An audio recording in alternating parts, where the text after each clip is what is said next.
শর্মিলা সিনহা। আমি model higher secondary স্কুলের ছাত্রী ছিলাম। এখনও আমি মডেল হায়ার সেকেন্ডারি স্কুলেই ভর্তি হব। আমি এই বছর আমি ম্যাট্রিক পরীক্ষা পাশ করেছি 533 মার্কস নিয়ে এবং 89% নিয়ে। আমি বেঙ্গলিতে 100-এ 100 পেয়েছি।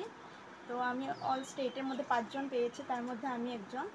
তো অল সাবজেক্টও আমার খুব ভালো মার্কসই এসেছে এবং আমার এই যে ভালো মার্কসের পিছনে আমার পুরো পরিবার খুবই সাহায্য করেছে এবং প্রত্যেকটা পদক্ষেপে তারা খুবই সাহায্য করেছে আমাকে।